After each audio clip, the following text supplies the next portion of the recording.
Today is the 23rd day of June, and on this day in 1976, Angola's application to become a member of the United Nations Security Council is voted by the U.S. Hello and welcome to the program Safiya Breakfast Show. I'm Yetunde Oshunbi, and for what we have for you on the lineup today, find out what the Global Media Forum intends to achieve from a nominee to the summit, Abatahir, the Vice President, Communications, American University of Nigeria. Plus, a look at the All Progressives Congress, APC, and its new national chairman, John Odege Anyegu. And our regular Monday segment on security with Lionel Rawlins. This and many more will be coming your way. So you grab a cup of coffee. Sit tight as we bring you newspaper headlines after the break. Stay with us.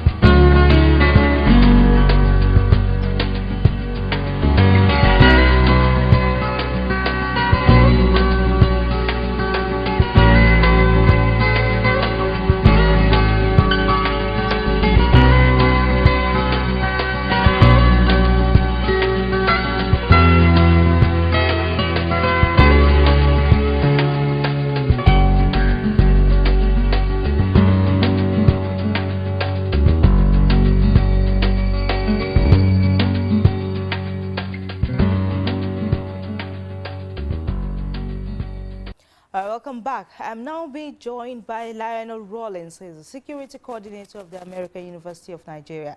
And this morning we're talking about violence, electoral violence, come 2015, how we can avoid it. Anyway, good morning and welcome on the show, Nadia. Endeavor. Okay, I don't understand that. You won't understand. I'm a TIF man today. All right, I'll just say nice to have you on the show this morning. It's nice to be here as usual. It seems empty here, but I'm happy to be here with you. Yeah, it's not empty, really. So keep it that way. Okay, fine. All right, now we're looking at the threat posed on, not really posed on electoral issues now, but anticipated. We've had a series of this electoral violences in our election past, and then many Nigerians are actually not too comfortable come 2015 because of some of this, plus the insecurity the country is facing. Now, let's quickly talk about what we really mean by electoral violence. Well, electoral violence is whenever there's election, there are people who do not believe in the outcome of the elections, or there are people who, before the elections, trying to influence the outcome of the elections. And they do it by engaging in violence. And the violence could be, it can range from political assassinations, which is getting rid of the people who are supposed to be running for a particular seat or office, all the way down to stealing ballots and burning them or burning down polling stations. It can also be used to affect people by, if you start blowing up polling stations, no one will want to go out to vote. Sure. So it ranges, that's why this combination between electoral violence and terrorism is a terrible combination to have at a time when Nigeria is going through this kind of a violent period. And if on one hand you have the terrorism, and they can be used to, let's say, destabilize the government. If they destabilize the government, then they may not be able to have elections in certain places. For example, they may say, we can't have elections in the north. Yeah. Or in those 3 states where they have the state of emergency, and that can affect the outcome of elections. Or they can use it to influence how people vote, and by terrorizing certain groups or certain people. So that is the terrorists on one hand. On the other hand, you have the people, the politicians themselves, who have their own groups of bandits or their own group of criminals or terrorists, whatever you want to call them, who are out influencing the elections for them as well, by killing people, stealing votes, burning down buildings. And we cannot have those two things going on in Nigeria at the same time, because it's like jumping from the pot into the fire. And that is a horrible combination for the country to have, especially at this time. Now that we have insecurity being a major issue the country is still facing and cannot combat it yet, and we have the election coming, you know, in some months' time, what picture do you think, you know, Nigeria would be in when that time comes? It will be a horrible situation, because now you have to take all of your troops who are combating terrorism and bring them in to stop the electoral violence from taking place. If you were to do that, then the insurgents will take that as an opportunity to do what they want to do. If you left the troops there, then the people who are using electoral violence as a tool to influence their particular party or particular candidate, they will use that as an opportunity to carry out their banditry and kill and maim and assassinate at will. But so you're in a catch-20 situation. But now you have to bring in all of your security forces, your police, your military, your SSS, your civil defense, and whoever else you can bring in and have them help. But it's not going to be a pleasant thing if that were to happen. It will be incredibly ugly. Okay, now, electoral violence is a different kind of incident that needs to be handled differently. While terrorism is another phase entirely, and it also has a different kind of approach. Now let's take electoral violence and deal with it and see how we can handle it, should it happen. Well, it should not happen. If anyone out there listening, try not to engage in any electoral violence. For one, whoever candidate wins, the rest of the world will have very little respect for them, because if there's violence during an election, the rest of the world thinks that the election was flawed, that it was not free and fair. Everybody knows that whenever a candidate loses, then people are going to take to the streets and burn, and pillage and plunder. You have to stop that. It cannot be. And Nigeria, being the most populous country in Africa, plus one of the upcoming world leaders, you have to demonstrate to the world that you are just as capable as the rest of the world in carrying out free and fair elections. If people start seeing you acting savagely, beating someone because you don't agree with their political views, they'll see the whole country as that, and they will not have that much respect for you.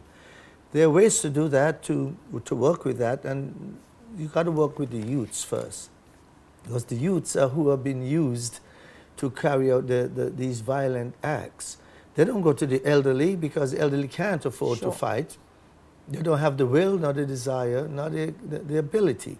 So you go and you get your 15 to 25 or 30-year-olds, that age group that are young and vibrant, and get them. So we have to make sure that we reach out to those youth in those communities and talk to them about the ills and the damages and destruction caused by their behavior during the elections, and that anyone asks them to carry out any kind of plundering, that to tell them in uncertain terms, no, I won't. And you know, the youth actually can resist, yes, but what about the politicians themselves who uses this youth as tool for electoral violence? What message do you have for them? Well, they're the ones who can stop it. You know, everything starts from the top, and it comes downhill after that.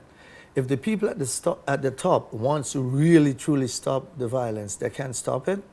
I can stop it by talking to the people and say, look, no matter what, if I lose, no violence. Don't take the violence, go home. Don't burn down anything. The people will listen because it is their candidate or it is their party. They will listen. If you secretly saying it on TV, on radio, please, no violence, but under the table you say, look, if I lose, just burn down the whole town. Then, you know, the aim is defeated. The aim is defeated. So everything starts at the top. As a matter of fact, some countries actually do hold the candidates and the political parties accountable for any violence, and they have them sign a contract that any violence take place, we'll hold you responsible. And if you want to have a free and fair elections, you sign this piece of document so we can hold it and show the world that you signed this. And now this happened, so you should be held responsible for that. There are many countries now are doing so, and especially countries in Africa, because you have to, they did it in South Africa, they did it all over, because we want to have a free and fair election. You know, there's going to be funny things that happen, sure, but don't resort to violence. If you want to do anything, just take it up to the court and let the court deal with it. Do you remember we had the same incident in the U.S. between Al Gore and George Bush, and for like 2 months, we didn't know who the president of the United States was. But nobody went and burned down any stores or did anything. We waited, and then when the Supreme Court came out and said George Bush won, there were a lot of happy people, and there were a lot of unhappy people. But no one killed anyone, and the rest of the world watched. That is a civilized nation. Nigeria is still developing. Nigeria is underdeveloped. And then you have a high rate of illiteracy, a high rate of poverty and other vices that could, you know, escalate, and trigger such an incident. But how then do we deal with this? Is it by reorientating the people just like you clamored for, or there is another way to it? Well, that's a very good point that you raised. First of all, yes, they're developing. It is a developing country, but it's a powerful country. Nigeria is powerful in the world, and the world looks. You know, there are some people in the world who see Nigeria as Africa. They think when they hear of Africa, they think it's Nigeria. So that's how powerful the images of Nigeria is to many people in the West. What you need to do is capitalize on that image by showing them, yes, we are developing, and we are developing fast, but we are just as democratic and as civilized as the rest of you. The way you do that is by not resorting to violence.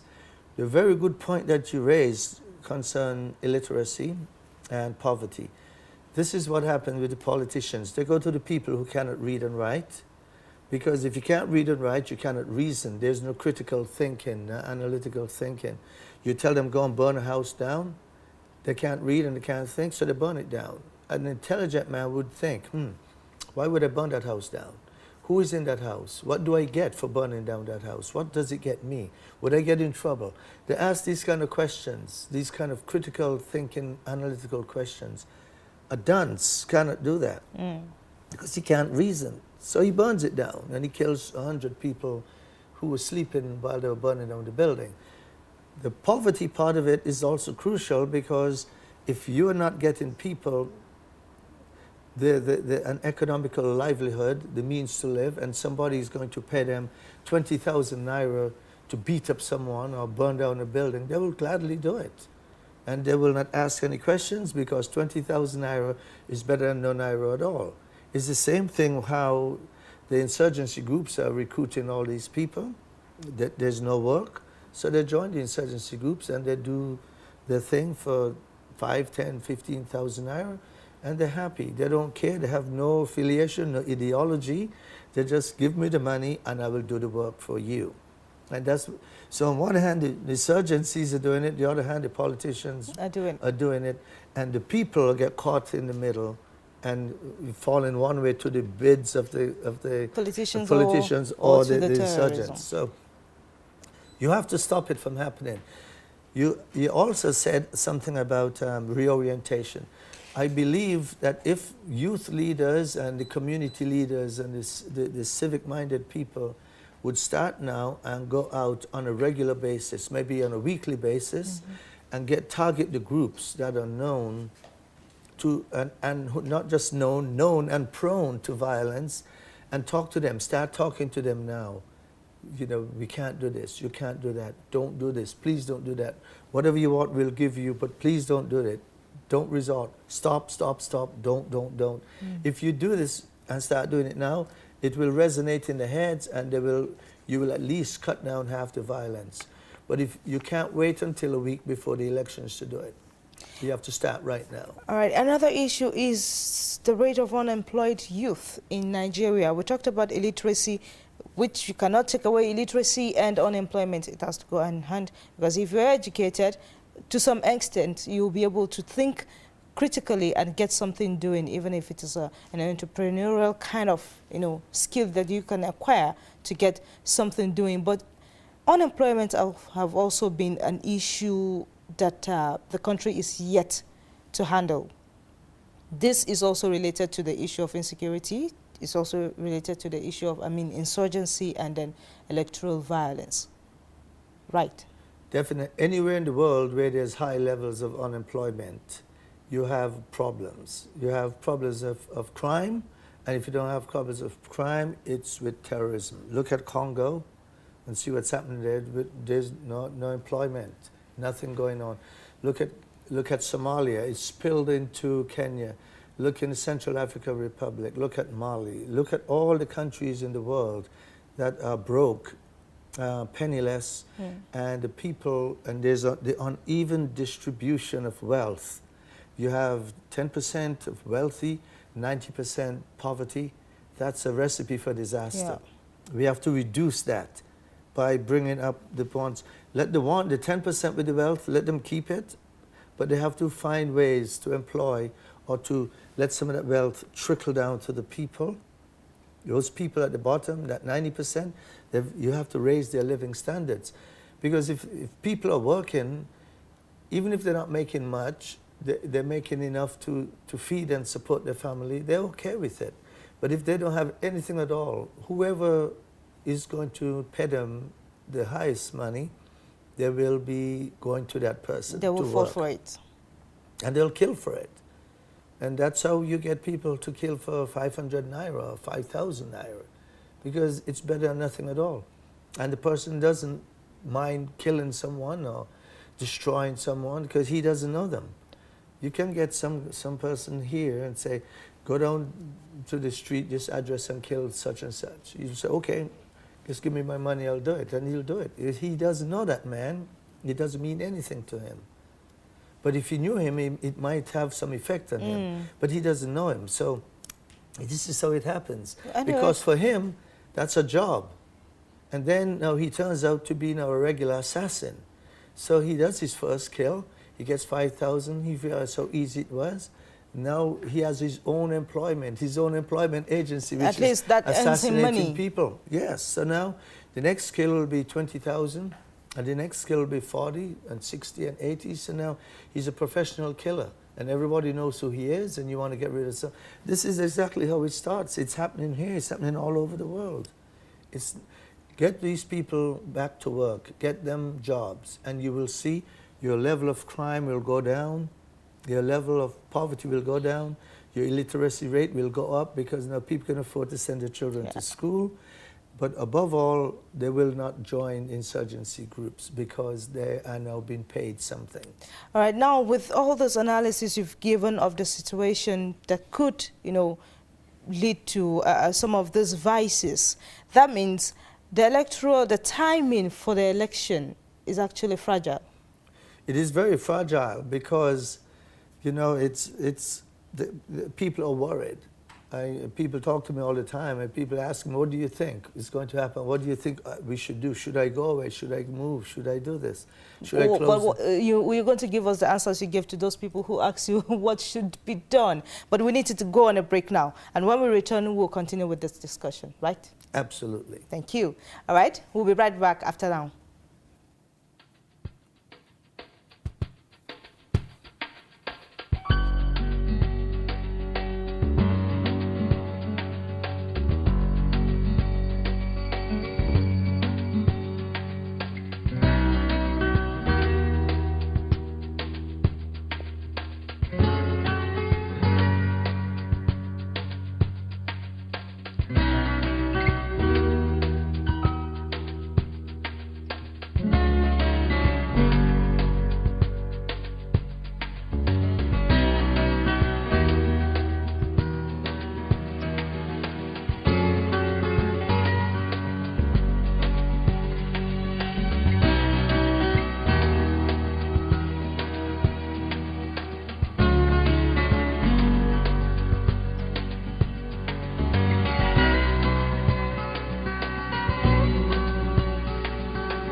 Welcome back. And we have been looking at the Nigeria and how Nigeria can combat the threat of electoral violence and growing terrorism ahead of 2015 general elections. And my guest is Lionel Rawlins. He's the security coordinator of the American University of Nigeria.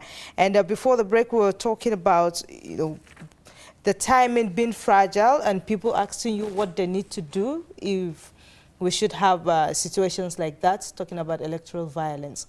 And you did not give them an answer yet. So well, let's have your answer now. I told them to stay. Stay and fight it. Don't run away. It's your problem. What you going to do? Run to Lagos? It's your country. So just stay and be a good citizen and deal with the problems that you have. But you can't run away from it, because if you run away, it's going to follow you. Or you may run to another state and they have some other problems. It might not be electoral, but it could be crime. It could be a disease. It could be anything. It could be terrorism. So if your state, your area, your country is having some problems, stay and work through it. Don't leave. Don't run away. Be a part of the system. Fix it. But you know, fix it. The situation is so hot that people, no matter how, how much you preach to them to stay, they always also will think of their life here. I can understand if you have little children. You have a 5-year-old and a 6-year-old. I understand you take them and send them to the aunt in Benue or whoever, Gombe. That's okay. But you don't pack up and leave because your state is going through a period of upheaval and a period of disruption. Stay and help fix it, because if everybody runs away, then the bad guys win. So the good people have got to stay. You know, there's a saying that say the world is not, the bad people is not the reason why things are terrible in the world. It's the good people who refuse to do anything about it is what makes it so bad. So the good people always pack up and run and say, that's not my business, I'm out of here. But when you do that, the bad guys always win. So let's say, my advice is to stay, send your children away if you have, or send an elderly grandmother or mother away. But the able-bodied men and women should indeed stay and face it. Okay, now let's also talk about the terrorism part of it now. We dealt with the electoral violence. Now let's talk about the terrorism part of it. Already we know the country is facing a lot when it comes to insurgency and all that. But now that the timing of the election is so fragile, would it give the insurgents a upper hand rather to, commit more crimes or strike another attack? Of course, because if the insurgents have their own reasons, it's gone now beyond the religion and the politics, and we don't really know what the ideology is because it keeps changing. But perhaps they want to destabilize the government, to make the government look bad, to make the government look incapable, and so far they have done so. The other thing is maybe they're trying to influence the election to a candidate or a particular party or candidates of their choice. They haven't demonstrated that as yet, that they have a particular party or candidate. But pretty soon, depends on the actions of the terrorists, we can tell, because it depends on who they're assassinating or who they're killing. We know who they're supporting or who they want to win. But so far, they haven't done that yet. But we do know that they have destabilized the government to the extent that people are afraid and worried about the upcoming elections. And when that happens, you have opportunities for elections not to take place or to take place. Okay, should it take place or not, in your own opinion? In my opinion, it should go on and take place, because despite the fact that people are scared of what could come out of it, despite insurgency, the insecurity the nation is facing. Yes, what you do is you go through it. The elections in 1 day, 2 days, you go through it and you fix it. Because, in my opinion, if the government says, let us postpone it until things die down and be quiet, I'll guarantee you 5 years from now, the government will be still waiting for things to die down, and the federal government will still be in power. Heck, it may go on for another 10 years. So and they have a good reason to say we suspend the elections, we suspend the Constitution, because we have too much problems. And this problem is going on for so long. Only until things cool down or die down will we have the election. And this is 2014, 2015, by 2025 it'll still be in problems. So you'll have a government in place for another 5 to 10 years without an elections, just waiting for things to die down. Things will never die down. You have studied the situation in Nigeria for quite some time now. You've gone around some of this, some of the attacked states. You've been in Yola for quite some time now. You've studied pretty well the situation of the country. Right. Do you think the Nigerian government is not doing enough to curtail insurgency? That's a good question. A lot of people have been asking that question. Okay, here's what I would say. The government is the only person responsible for the safety and security of the Nigerian people. The Section 12 of the Constitution says that the government is responsible for the welfare and safety and protection of its people. Its citizens, yeah. So if the people are not being protected and the welfare is not being met, then you could only blame the government. And the government will fight back and say, we are trying and we're doing everything we can. But the people may not feel that way. And so you can always take that section of the Constitution and throw it at the government and say, you're not doing enough. And we are not safe. And our welfare is being trampled upon. And we no longer want this. We have no more faith in you. And that is what has happened to this point. The government, I believe, is trying its best. There might not be... The best might not be enough. It might not be enough, but I don't think the government, contrary to what most people believe, I don't believe the government just sitting back and not doing anything. I think they're doing something, but they have to add a little bit more. Your best right now is not enough. You need a little bit more. And whether it's from commitment or desire or resources or help, they have to gather all of that together. And because I know there's no way a country this size, with the military that size, and the armed forces and the police and everybody that size, cannot take on a few hundred men who are particularly untrained. Yes, they have had some training in training camps in Mali and different places, but still, at the same time, we have the power and the resources and the manpower and the people. And so we should be able to finish this stuff in less than no time. You're not going to totally get rid of terrorism or insurgents. You're not going to get rid of them at all. They will still be there, but you can control them and contain them. But if you do not do that, it's like cancer. It spreads. It spreads. If you do not cut it out in the beginning, it's going to kill you sooner or later. And that's his mistake that we made here. We didn't cut it out when it first started. We played around and now it's spread. So now we're dealing with a body that's cancerous. And we're trying to cut out pieces of cancer here, wherever we find it. And that is a difficult thing to do. And that's the best analogy I can give. It's a cancer. And we cannot fight it unless we get rid of the entire cancer. And by doing that, if you do that, things will come down to a certain calm where we are able to manage a day-to-day lives. But if we don't do it, we are in trouble. Big trouble. Okay, now that we've analyzed some of those things, let's now give people some tips. Should electoral violence, happen?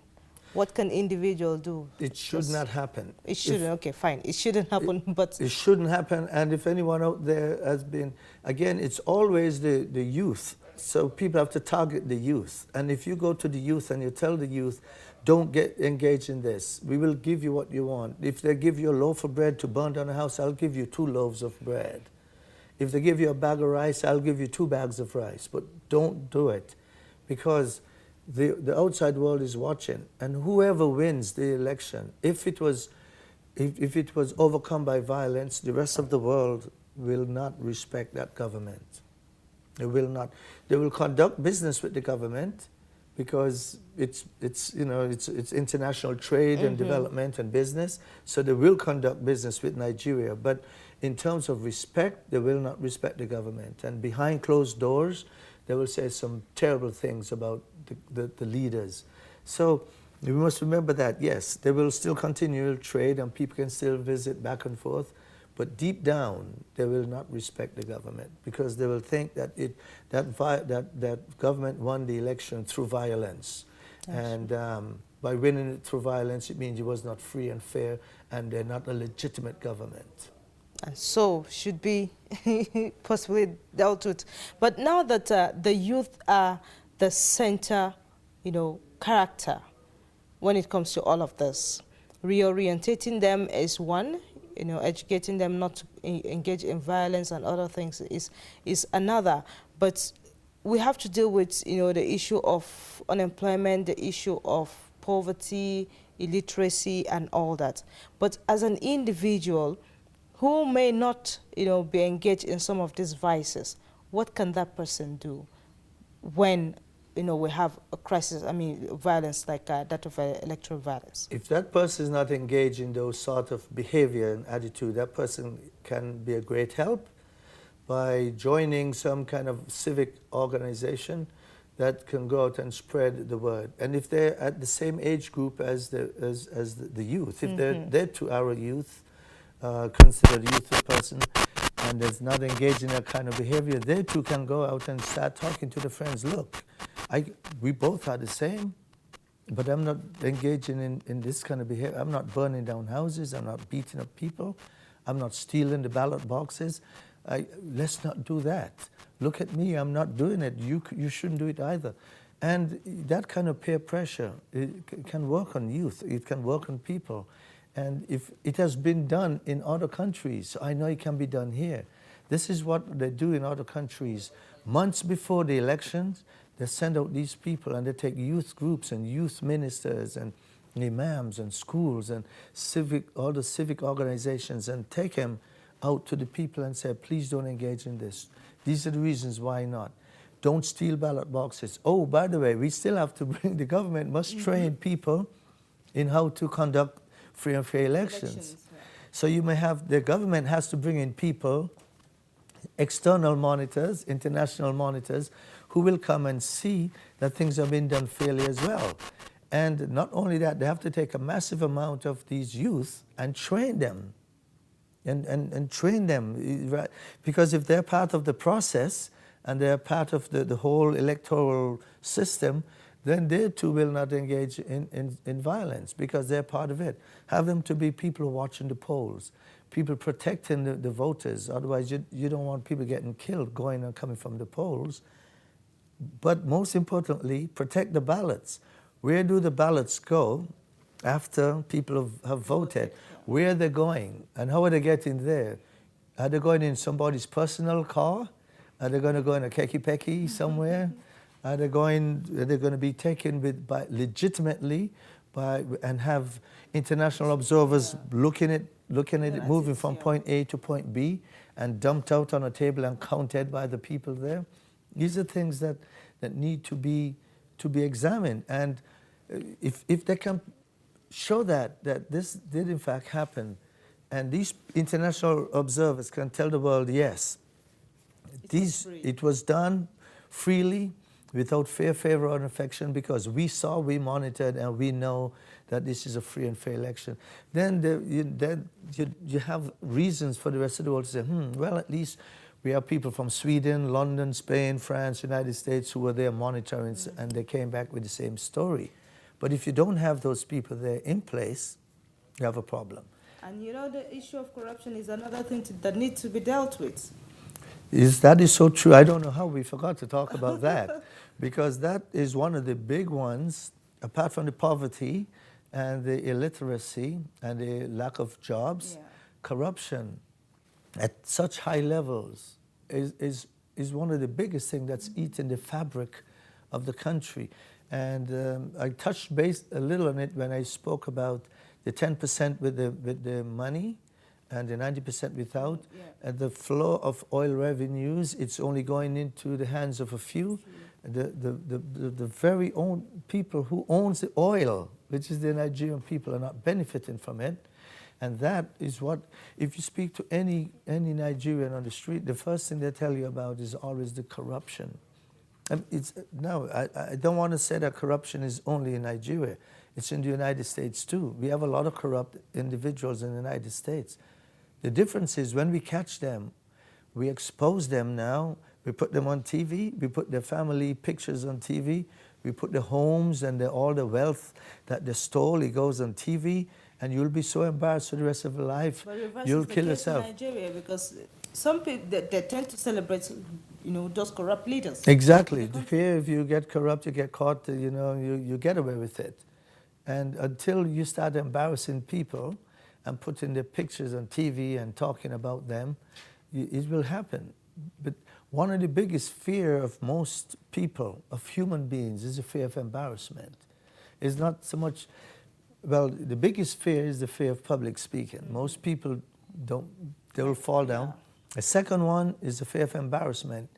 It's not the fear of a crocodile or a snake or a lion. The fear of embarrassment, because no one wants to be publicly humiliated, especially if it's your family, or if you embarrass your family. In the Asian countries, a man will kill himself if he dishonored his family in that manner. He will throw himself on a sword. But here, they're celebrated. A guy steals money and everybody's he goes away. He goes away. He gives money out to who his friends are, and everything is over. It's finished with. You have to take it to the courts, and you have to rebuild your justice system as well. By the way, all of these things, your justice system must be a part of this whole problem that's going on. Because in the end, if the election results are not fair, the only place you can get justice is in the court. If the court and your judges and your magistrates are not straightforward people, if they're corrupt, then your whole system is corrupt as well. Because that's where they have to go to set the record straight or to take your appeal. It must go to the courts. And if the court is corrupt, you have a big problem. So it's not just one thing. You see how we outline all these things? Yes. Yeah, numerous things. And they all go together. The justice system, corruption, poverty, unemployment, and illiteracy. The literacy. Yeah, 5 points. Yeah.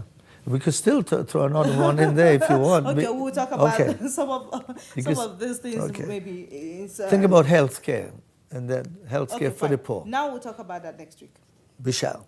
Thank you so much, Lionel, for coming on the show this morning. I enjoy myself. Don't bring that man back on the show, Aaron. Sure, I won't. Thank you so much. Wonderful. All right, that was Lionel Rawlins, Security Coordinator, AUN. And coming up after this break is identifying your potential with Bola.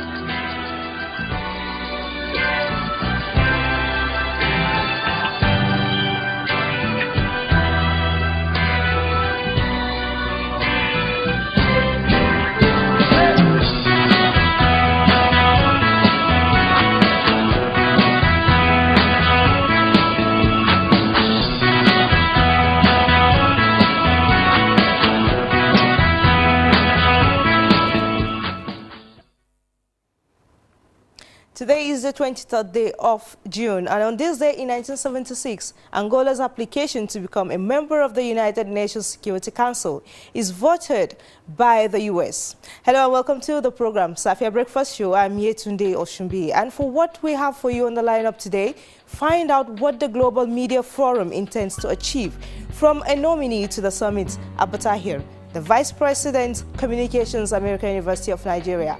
Plus, a look at the All Progressives Congress, APC, and its new national chairman, John Odege Anyegu. And our regular Monday segment on security with Lionel Rawlins. This and many more will be coming your way, so you grab a cup of coffee. Sit tight as we bring you newspaper headlines after the break. Stay with us.